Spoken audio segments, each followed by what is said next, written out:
ဟုတ်ကဲ့အဲ့တော့ကျွန်တော်တို့ဒီ Over Medicine TikTok channel ပါဗောနော်ကျွန်တော်ဒီ thyroid hormone များတဲ့ယောဂအကြောင်းမှာပြောထားတယ်ထင်ပါဗောနော် comment မှန်ထားတယ်ဗောနော်အဲ့ဒါလေးကိုကျွန်တော်ပြန်ပြီး reply ပြီးကိုပြန်ဖြေပေးချင်ပါတယ်ဗောအဲ့တော့ဘာမေးထားလဲဆိုတော့သူကဒီထွန်းအကောက်ဗောနော်အကောက်နာမည်ကထွန်းဗော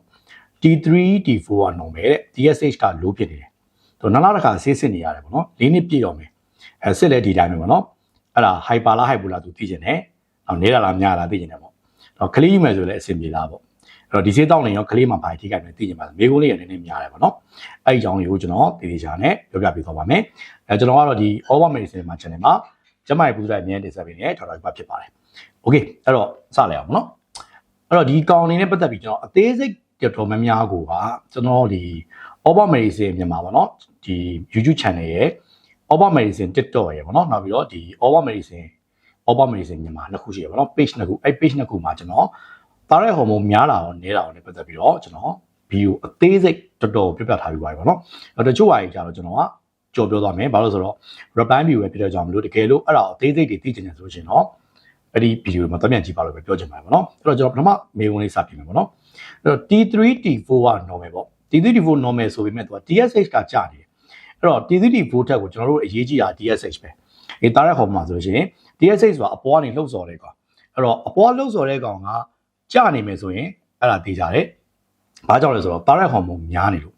များနေတဲ့အခါမှာ तू ကနောက်ကိုပြန်ပြီးတော့ဒီ response ပေါ့ negative response နဲ့ပြန်သွားတာပေါ့နော် negative feedback mechanism နဲ့ပြန်သွားတယ်။ပြန်သွားပြီးတော့ဒီများနေလို့ရှိရင်အပေါ်ကများနေပြီဟေးစက်ရုံမှာလုံသမားရဲ့ရန်လုံနေပြီအပေါ်ကထပ်ပြီးတော့အမိတ်ပေးတာမလုံနေတော့ဆိုပြီးတော့ DSH ကိုပြန်ပြီးတော့လှုပ်ဆော်တဲ့အခါမှာ DSH ကကျသွားတယ်။ဒါမှမဟုတ် DSH ကျနေခြင်းဒီဘာကိုပြလဲဆိုတော့ hormone များနေခြင်းကိုပြတယ်။တကယ်လို့ DSH ကဒီတက်နေရဆိုလို့ရှင်တော့ဒါ hormone နဲတာကိုပြတယ်ပေါ့ဒါပေမဲ့ဒီပြဿနာမှာကျတော့ T3 T4 က normal ဖြစ်နေတယ် hormone normal ဖြစ်နေရဆိုတော့သူက hormone တော့ကျတော့မကျသေးဘူးဗျsorry များတော့မများသေးဘူးเนาะများတော့မများသေးဘူး DSH ကတော့နည်းနေပြီအဲ့တော့မကြခင်တော့သူများနိုင်တယ်ဒါပေမဲ့ तू ကတော့ခုလောဆယ်မှာနေထားမှာ၄နှစ်လောက်ထိကိုလုံးဝများမလာဘူးပေါ့เนาะဆေးလဲပုံမှန်တောင်းနေဒါပေမဲ့ကျွန်တော်ဒါတော့ hormone များတဲ့ hyperthyroid လို့ပဲသတ်မှတ်တယ်ဒါပေမဲ့တကယ် hormone ကမများနေသေးပဲနဲ့စစ်တဲ့အချိန်မှာ normal ပဲပြတဲ့ပြီးတော့ကျွန်တော်တို့အဲ့ဒါကိုရော subclinical hyperthyroidism ပေါ့နော်လက္ခဏာမပြသေးတဲ့ thyroid hormone များတဲ့ယောဂါလို့သတ်မှတ်ပါတယ်ပေါ့နော်ဒါကြောင့်လို့ဒါပထမမေးခွန်းအနေနဲ့နည်းရလားများလားဆိုတော့များတာဒါပေမဲ့လက္ခဏာမပြသေးတဲ့ subclinical hyperthyroidism လို့ပြောချင်ပါတယ်ပေါ့နော်အဲ့တော့နောက်တဲ့မေးခွန်းမှာဆိုရင်ကလေးယူမယ်ဆိုအဆင်ပြေလားဆိုတော့ပြေပါတယ် thyroid hormone များတာပဲဖြစ်ဖြစ်နည်းတာပဲဖြစ်ကလေးယူလို့ရတယ်ဒါပေမဲ့ thyroid ယောဂါဒီတော်တော်လေးကိုအနေအကြီးတဲ့ယောဂါဖြစ်တဲ့ကြောင့်မလို့ thyroid hormone များတာပဲဖြစ်ဖြစ်နည်းတာပဲဖြစ်ဖြစ်ကလေးယူမယ်ဆိုလို့ရှိရင်သမားတော်တွေရဲ့အထူးကုပေါ့နော်အထွေယောဂအထူးကုသမားတော်ရဲ့နောက်ချက်ကသားဖွားမိရဲ့အထူးကုသမားတော်တွေနဲ့တိုင်ပင်ပြီးတော့မှလိုအပ်တာကိုဆက်လုပ်ဖို့လိုတယ်ပေါ့နော်အဲ့တော့အဲ့ဒါလေးပဲပြောရင်တော့ဘယ်ရပါမလဲเนาะတော့သိချင်တာလေးဖြည့်ပေးရမှာဘာလို့ဖြည့်ပေးပါမယ်เนาะအဲ့တော့တိုင်နဲ့တိုင်ပင်ရမယ်အခုလောဆယ်သိချင်တယ်ဆိုကျွန်တော်ပြချင်တာကတော့ကလေးယူမယ်ရတယ်ဒါပေမဲ့ဒီ thyroid hormone များတဲ့လူတွေအတွက် thyroid hormone ကိုပြန်နည်းအောင်ပေါ့နော်ပြန်ထိန်းတဲ့ဆေးတွေတောက်တဲ့အခါမှာအများဆုံးကျွန်တော်တို့မြန်မာနိုင်ငံမှာပေးလေးရှိတာကတော့မက်တီမက်ဇောတို့ကာပီမက်ဇောတို့ပေးတယ်အဲ့ဒီကောင်တွေကကလေးကိုထိခိုက်နိုင်တယ်အဲကြောင့်မို့ပထမ3လအတွင်းမှာဆိုရှင်ဒီအများဆုံးအဖြစ်ကျွန်တော်တို့ဒီသမားတော်တွေကဘာပြောင်းပေးကြလဲဆိုရင်ကလေးကိုမထိခိုက်တဲ့အပျော့သားပေါ့နော် propine thyroid uricin လို့ခေါ်တယ် PTU ပေါ့နော်အဲ့ဆေးကိုပြောင်းပေးကြတယ်အမေကိုယ့်သဘောနဲ့ကိုတော့ thyroid hormone နဲ့ပတ်သက်ပြီးတော့ဆေးတွေကိုတိုးတာလျှော့တာဖြတ်တာကိုလုံးဝမလုပ်သင့်ဘူးအဲ့တော့အဲ့ဆေးတွေ propine thyroid uricin ဒီပုံမှန်တောက်မယ်ဆိုလို့ရှိရင်ဒီ thyroid hormone များပြီမဲ့ကလေးလိုရတယ်ကလေးမှလည်းမထိခိုက်နိုင်အောင်ဒါပေမဲ့ကိုယ့်သဘောနဲ့ကိုဖြတ်တာတွေအတိုးလျှော့လို့တာတွေလုံးနိုင်တယ်ဆိုတော့ကလေးကပြတ်ကြတာတွေလမ်းမစင်ပဲမူတာတွေဖြစ်လာနိုင်တယ်ပေါ့နော်အဲ့တော့ဒါလေးကျွန်တော်မေးခွန်းတွေပေါ့နော်ပြန်ဖြေပေးလိုက်ပါတယ်နောက်ထပ်မေးစရာရှိတဲ့မေးခွန်းတွေရှိမယ်ဆိုလို့ရှိရင်လည်းဒီ thyroid နဲ့ပတ်သက်တဲ့မေးခွန်းတွေကို comment မှာမေးခဲ့နိုင်ပါတယ်ကျွန်တော်နောက်ပိုင်းအလင်းသိတဲ့အခါကြာလို့ရှိရင်မေးခွန်းကောင်းတွေပြန်ဖြေပေးပါမယ်အခုလိုမျိုးပေါ့နော်ဒီမေးခွန်းလေးကို structure ကြကြနဲ့မေးရင်ပိုကောင်းပါတယ်မေးခွန်းကိုမပြည့်မစုံပေးရတဲ့ဆိုင်ပြည့်ပြည့်စုံစုံနဲ့မေးတဲ့မေးခွန်းလေးဆိုကျွန်တော်ပို့ပြီးတော့ဖြေပေးရတာစီပေးပါတယ်အဲ့တော့မေးလို့ရတဲ့နေရာလေးပြပြပေးမယ်နော်ကျွန်တော်မေးလို့ရတဲ့နေရာလေးကကျွန်တော်တို့ All Over Medicine မြန်မာ YouTube channel ရှိတယ်အဲ YouTube channel ကိုရှာကြည့်ကြပါအဲ YouTube channel မှာ comment မှာမေးလို့ရတယ်ကျွန်တော်အချို့ဟာကြီးကြတော့တိတ်ဗီဒီယိုလုပ်စရာမလိုဆို reply မှာပဲကျွန်တော်ဖြေပေးမယ်အဲဒါပေမဲ့ကျွန်တော်ကျန်တဲ့ဒီ